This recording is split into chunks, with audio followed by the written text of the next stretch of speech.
J'ai réalisé que, en discutant avec plusieurs femmes, elles disent souvent qu'elles n'arrivent pas à concilier leur objectif et le reste de leur vie, qu'il est difficile de concilier du coup leur bien-être et leur croissance personnelle.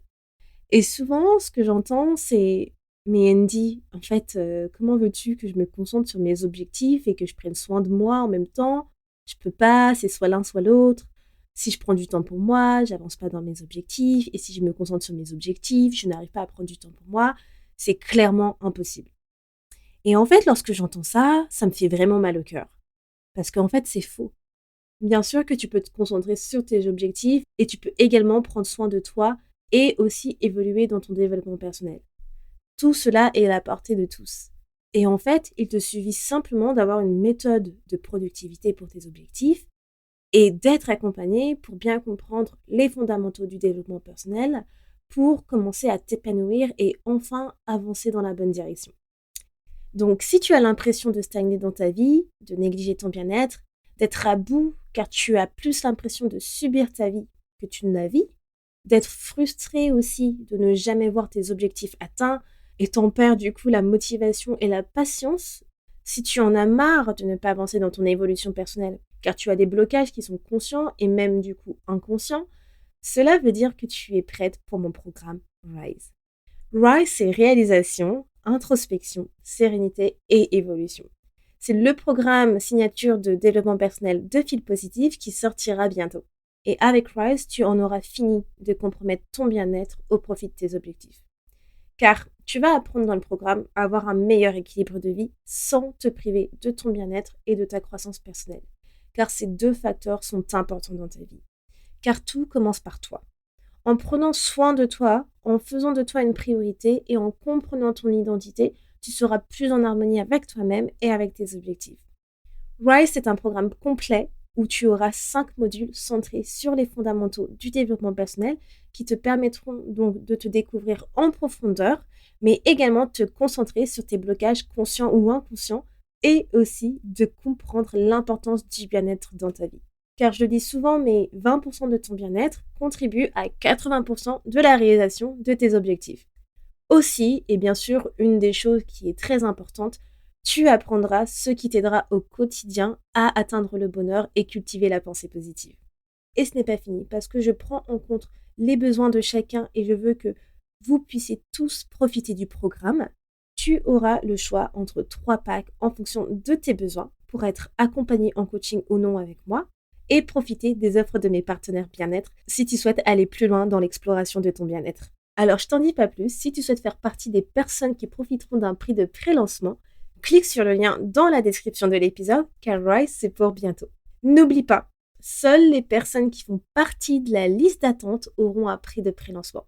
Pour les autres, vous profiterez du prix de lancement, du coup, au moment venu. Alors, je vous laisse et c'est parti pour l'épisode du jour. Jingle.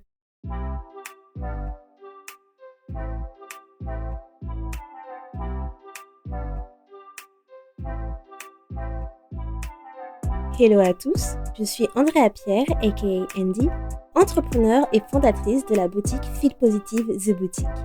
Aujourd'hui, je ne vous emmène pas shopper en ligne, mais je vous guide vers le chemin de la positivité pour une vie meilleure et une meilleure humeur avec The Fil Positive Podcast. Ce podcast vous accompagne au début, milieu ou fin de journée pour vous apporter des bulles de positivité et une dose d'énergie dans ce monde bien mouvementé. Il n'est jamais trop tard pour se sentir positive et développer un nouvel état d'esprit pour changer votre vie. Alors, restez connectés, il est maintenant l'heure de discuter et de positiver.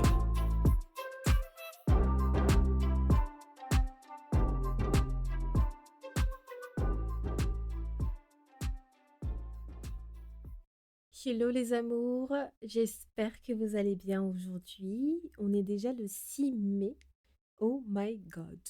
On est le mois de mon anniversaire. Je suis trop contente, trop excitée. Voilà, pour ceux qui ne savent pas, je suis une advocate du mois de mai. Je suis une advocate de la team Taureau. Donc lorsqu'on arrive au mois de mai, je suis complètement folle et je deviens vraiment l'advocate en mode Taureau, c'est the best sign de l'astrologie. Le mois de mai, c'est le meilleur mois de l'année.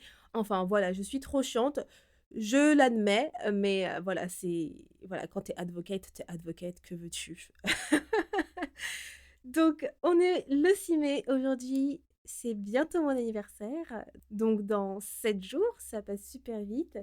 J'ai trop hâte. Donc, je vais avoir 30 ans cette année et je suis trop excitée à l'idée de passer ce cap des 30 ans. Je sais que c'est un cap qui est redouté pour certaines femmes, mais moi, au contraire, je suis trop reconnaissante de me dire que je vais avoir 30 ans et je suis juste fière de tout ce que j'ai accompli et de pouvoir embrasser en fait cette nouvelle étape de ma vie. Donc voilà, et je ferai un épisode spécial du coup après mon anniversaire parce que pour le coup, le lundi 13 mai, qui est mon jour d'anniversaire, ça tombe un lundi où il y a un épisode de podcast qui sort. Cependant, je vais pas faire un épisode sur mon anniversaire avant mon anniversaire.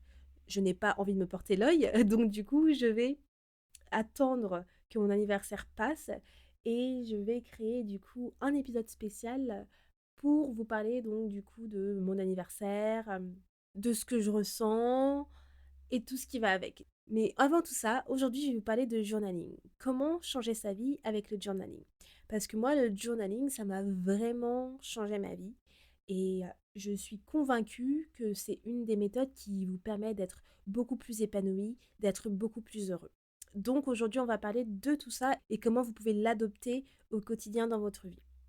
Alors juste pour vous dire aussi, il pleut à verse en ce moment. Donc je ne sais pas si vous allez entendre dans l'audio ou pas.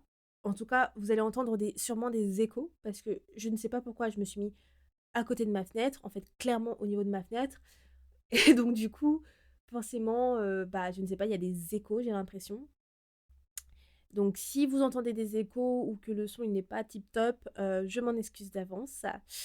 Donc voilà, ok, donc déjà, certaines personnes ne savent peut-être pas c'est quoi le journaling.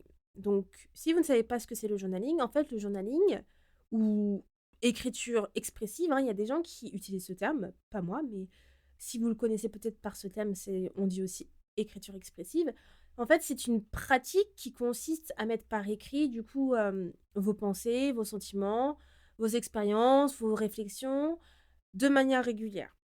Donc en fait, c'est essentiellement un moyen de tenir un journal personnel et c'est souvent utilisé à des fins de développement personnel, de gestion du stress, de suivi des objectifs ou tout simplement pour exprimer librement ses émotions.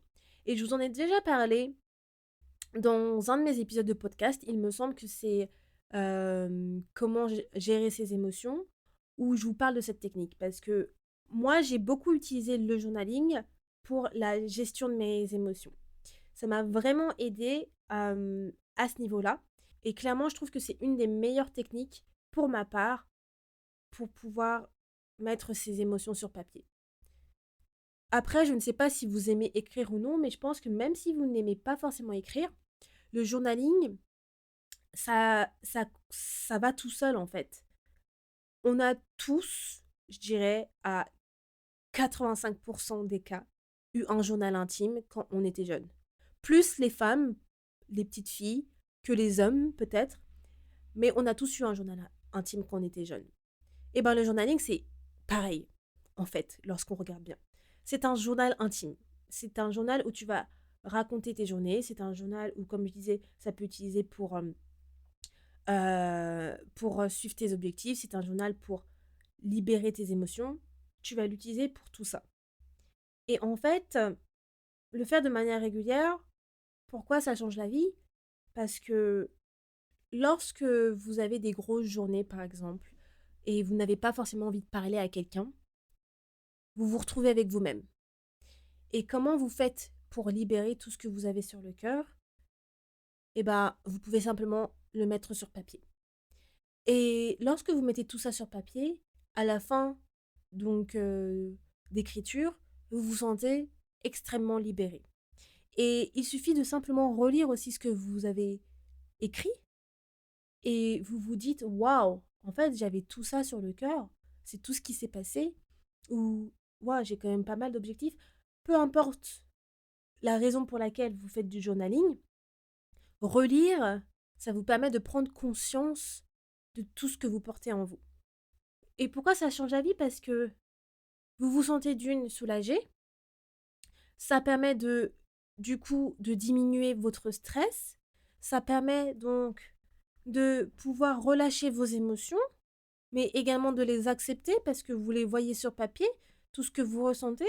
Et je trouve aussi que c'est une forme de maturité également, de pouvoir faire face à ce que vous ressentez, faire face à ce que vous vivez à l'instant T. Et grâce au journaling, vous mûrissez. Vous mûrissez plus en plus parce que plus vous allez écrire dans votre journal, dans votre carnet de notes, plus vous allez prendre cette habitude-là, plus vous allez faire une introspection personnelle. Et c'est pour ça que le journaling, ça change la vie. Parce que c'est, comme je l'ai dit, c'est utilisé à des fins de développement personnel. Et dans le développement personnel, on fait beaucoup d'introspection. C'est le but de faire des introspections pour pouvoir avancer. Et grâce au journaling, vous pouvez faire cette introspection. Et je le remarque beaucoup parce que mon chéri, en ce moment, c'est ce qu'il fait. Il fait du journaling sur son ordinateur tous les jours. Il écrit du coup sa journée. Et, euh, et à chaque fois, il me parle tous les jours. Enfin, la manière que je dis ça. On se parle tout le temps, forcément. Mais ce que je veux dire, c'est qu'à chaque fois, il me parle de voilà, de ce que ça lui a apporté d'écrire cela. D'écrire dans son journal, de sa journée, etc. Et je vois le changement que ça fait en lui. Ça lui fait du bien. Je vois que il est content de me raconter ça et aussi il est content de voir ce qu'il a eu aujourd'hui. En fait, c'est comme si c'était une sorte de fierté de mettre sur papier ce que j'ai pu avoir aujourd'hui et de voir en fait mes petites victoires. Car c'est des choses que peut-être il ne se serait pas rendu compte s'il ne les avait pas mis sur papier. Et lorsque tu relis, forcément, c'est beaucoup plus facile de se dire ah mais ça c'est une petite victoire en fait. Que lorsque tu es au quotidien, tu penses pas à tout ce que tu as fait dans la journée, donc tu n'arrives pas à énumérer tes petites victoires. Et je le dis toujours, les petites victoires, c'est super important. Et si vous ne suivez pas Feel Positive, je vous invite à suivre Feel Positive Official sur Instagram, car tous les vendredis, je vous incite à me dire vos petites victoires pour qu'on puisse se motiver tous ensemble. Donc, du coup, voilà pour le journaling. Vous inquiétez pas, je n'ai pas fini l'épisode. Euh, une autre sorte de journaling que je trouve super intéressante, c'est faire du journaling en forme de journal de gratitude. Alors, ça, c'est quelque chose que vous pouvez faire régulièrement aussi, tous les jours. C'est d'écrire toutes les choses pour lesquelles vous êtes reconnaissante. Et je vous en ai déjà parlé, et je vous donne même une méthode, je sais plus. Je crois que je vous donne une méthode, effectivement, c'est dans l'épisode de la gratitude, que je vous remettrai aussi dans la description de l'épisode, avec l'épisode sur les émotions dont je vous ai parlé au début de l'épisode, où je vous donne une méthode de gratitude pour faire en journaling. Et ça, pour moi, c'est cette méthode-là qui est un game changer sur votre vie. Parce que la gratitude, c'est une des choses qui vous permet d'être plus épanoui. Être reconnaissant de ce que vous avez pour apprécier les choses de la vie. Parce que lorsque vous êtes reconnaissant de ce que vous avez déjà, il est beaucoup plus simple d'apprécier les petites choses de la vie. Vous n'êtes plus attiré par tout ce qui est matériel et vous allez apprécier ce qui est autour de vous comme une petite fleur, des animaux, un papillon, une coccinelle.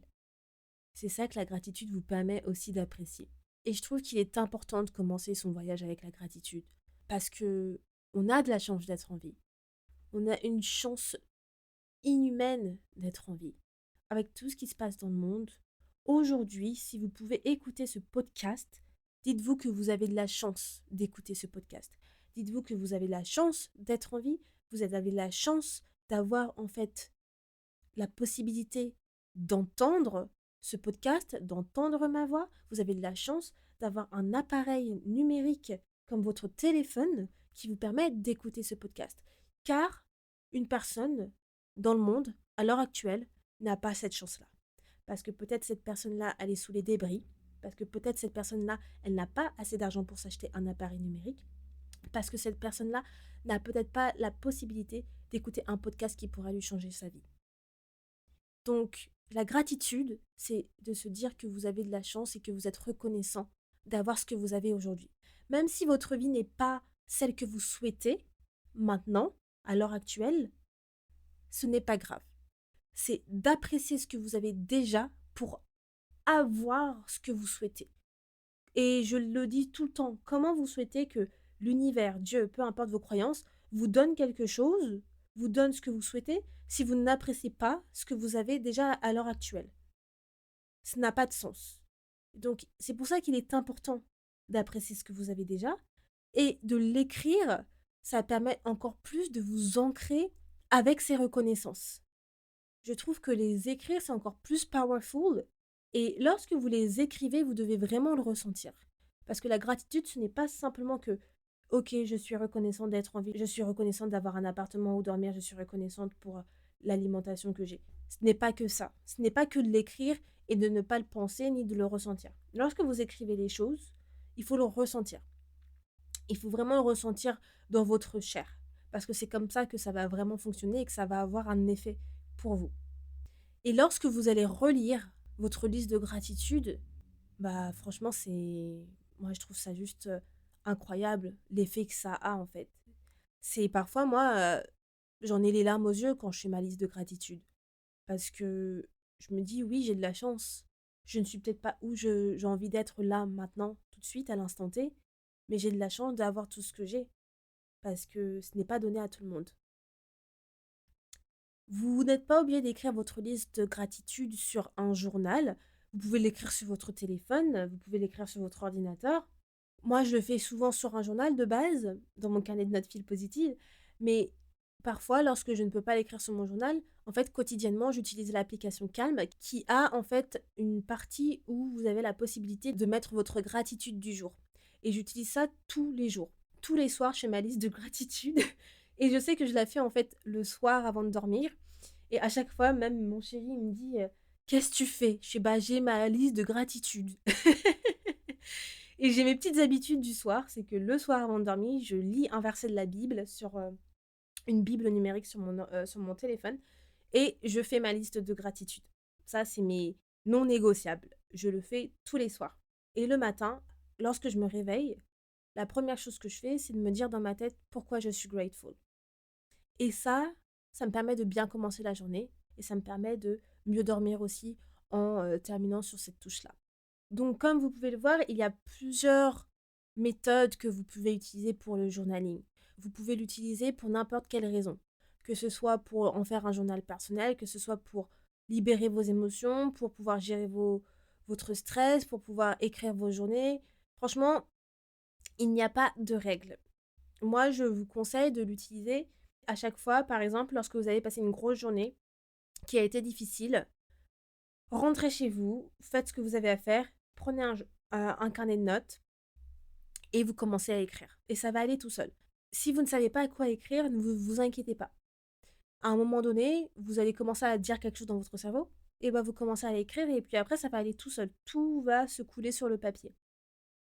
Et si vous n'êtes pas habitué à écrire, vous n'aimez pas ça, mais que vous souhaitez commencer une routine de journaling, ce que je viens de dire, c'est un bon moyen. Commencez votre journaling avec votre journée. Ou bien en faisant une liste de gratitude. Et vous pouvez faire du journaling en faisant une liste de gratitude avec des bullet points. Ou bien très bien en écrivant des phrases je suis reconnaissante pour, etc. Et si ça vous intéresse de faire du journaling avec une liste de gratitude, je vous invite à écouter l'épisode sur la gratitude que j'avais fait auparavant, que j'ai mis dans la description de l'épisode, pour que vous puissiez avoir une méthode concrète de comment être reconnaissant.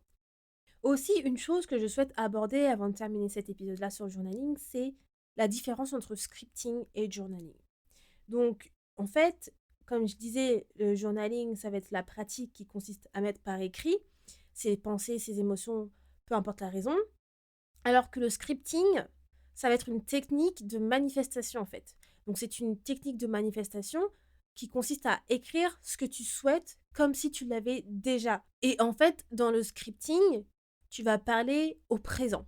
Parce que quand tu manifestes, c'est que tu parles au présent comme si tu l'avais déjà pour que tu puisses vraiment vibrer à haute fréquence et pour que tu puisses te visualiser. Donc c'est pour ça que dans le scripting, on utilise le je et on utilise le présent.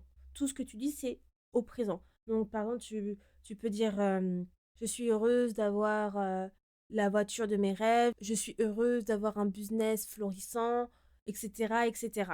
Et en fait, le scripting, tu peux l'utiliser quand tu fais du journaling.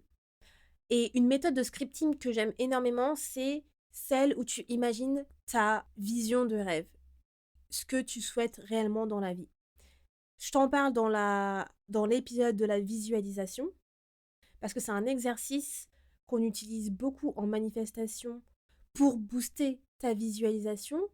C'est de scripter ta vie de rêve comme si tu l'avais déjà obtenue au présent. Donc, de la scripter en détail d'une journée type, comment ça se passerait du matin jusqu'au soir. Et je vous en parle dans l'épisode de la visualisation que je vous mettrai aussi dans les ressources de l'épisode. Et c'est un de mes exercices préférés, clairement.